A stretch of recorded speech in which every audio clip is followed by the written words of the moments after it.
ओडिशा के बालासोर में 2 जून की शाम उस समय हड़कंप मच गया जब 2 ट्रेन में भीषण हादसे की चपेट में सैकड़ों यात्री आ गए। इन लोगों को इस बात का अंदेशा भी नहीं था कि जिन 2 ट्रेनों में वो यात्रा कर रहे हैं वो उनकी आखिरी यात्रा बनने वाली है। इस हादसे के कई घंटों बाद भी कई सवाल ऐसे हैं जिनके जवाब अभी तक नहीं मिल पाए हैं। सवाल है कि आखिर 300 से ज्यादा लोगों की यात्रा को आखिरी यात्रा बना देने की वजह क्या रही। लेकिन इससे पहले आपको इस हादसे के बारे में बताते हैं। दरअसल 2 जून को शुक्रवार के दिन भारत के बड़े स्टेशन में से एक हावड़ा रेलवे स्टेशन से दोपहर 3:20 पर हावड़ा से चेन्नई जाने वाली कोरोमंडल एक्सप्रेस रवाना हुई थी।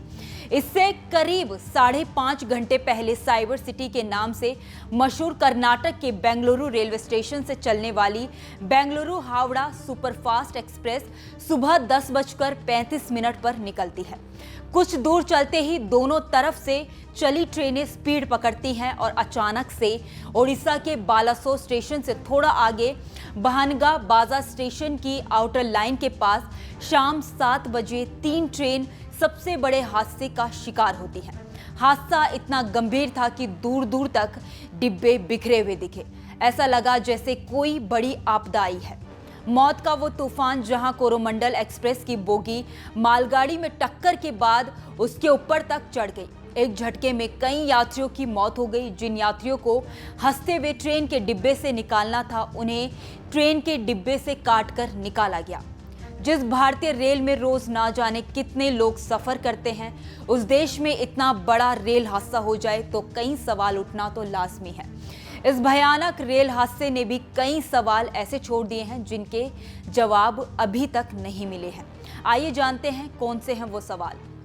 पहला सवाल जो इस हादसे के बाद खड़ा हो रहा है वो ये कि आखिर 3 ट्रेनें कैसे एक साथ हादसे का शिकार हुई। दूसरा सवाल ये उठता है कि हादसा इतना भीषण कैसे बन गया, सैकड़ों लोगों की जान कैसे गई। तीसरा सवाल जो इस हादसे के बाद उठ रहा है वो ये कि सिग्नल गड़बड़ था, ट्रैक गड़बड़ था या ड्राइवर की गलती थी। आखिर किसकी लापरवाही थी जिसके चलते कई घर उजड़ गए। चौथा सवाल जो खड़ा हो रहा है वो ये कि क्या रेलवे के नाम बड़े और दर्शन छोटे वाली कुनीतियों का नतीजा है सबसे बड़ा रेल हादसा।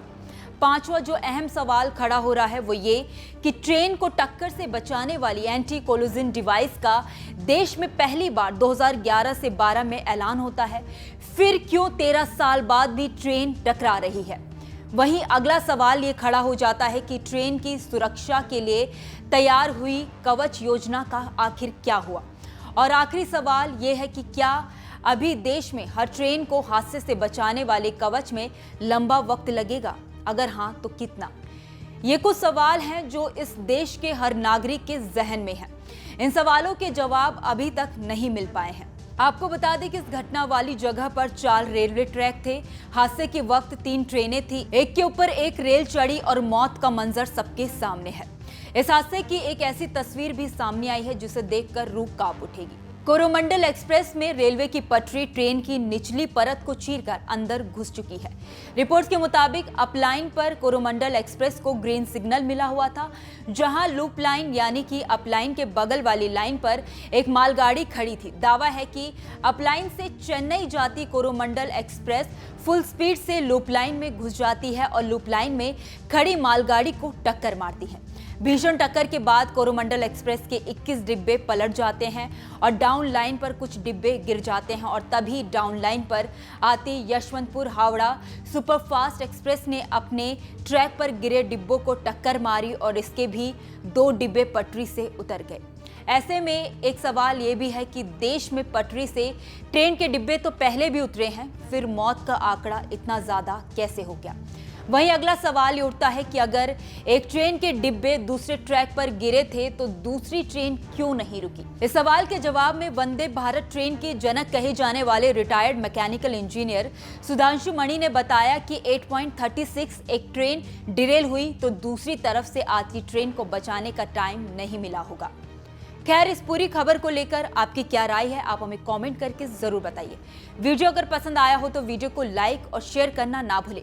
बाकी देश दुनिया की तमाम बड़ी अपडेट्स के लिए देखते रहिए न्यूज़ नेशन का डिजिटल प्लेटफॉर्म। धन्यवाद।